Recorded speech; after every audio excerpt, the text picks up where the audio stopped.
इधर झारखंड में महागठबंधन में विवाद गहरा गया। कुछ सीटों के साथ साथ कुछ मुद्दों को लेकर कांग्रेस, जेएमएम और जेवीएम में खींचतान बढ़ गई है। साथ ही मुस्लिम उम्मीदवारों को लेकर भी टकराव बढ़ गया है, इसलिए सीटों का ऐलान टलता जा रहा है।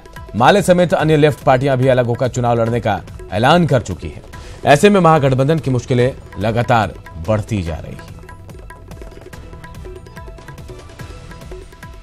और राजेश तोमर, हमारे न्यूज 18 के झारखंड संपादक, हमारे साथ जुड़ गए हैं। राजेश जी, कहीं ना कहीं अभी भी देरी हो गया ऐसा लग रहा है, क्योंकि मुस्लिम कैंडिडेट बड़ा फैक्टर बन गया है। वहां कौन किसे देगा, कौन उतारेगा मुस्लिम कैंडिडेट को, यह बड़ा सवाल है और सब पार्टियां एक दूसरे पर टाल रही हो। कैसे निकलेगा समाधान?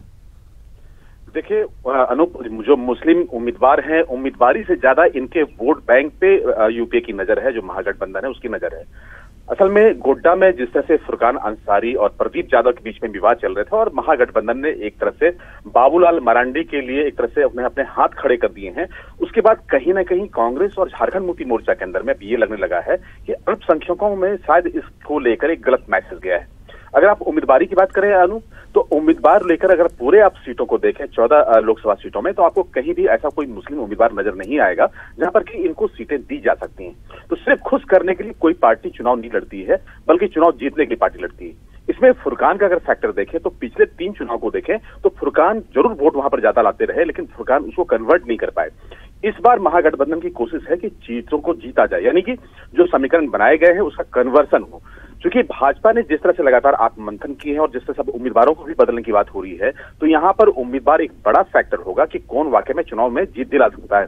अनूप, अगर यहाँ पर वाकई में अल्पसंख्यकों को खुश करने की जो नीति है, खासतौर पर जो तुष्टीकरण की नीति है, उसके तहत महागठबंधन के लिए सबसे बड़ा पेच और सबसे बड़ा चुनौती ये होगा कि आखिर अल्पसंख्यकों को कहां एकोमोडेट करें। और फुरकान जैसे कोई अगर चेहरा है इनके पास, तो क्या अगर गोटा वो नहीं लड़ाते हैं तो कोडरमा में उनको जगह दी जा सकती है, उनको क्या पलामू में चुनाव लड़ाया जा सकता है। लेकिन ये इनके लिए बड़ा कठिन दौर होगा, क्योंकि इनके पास उस तरह के कोई उम्मीदवार नहीं है।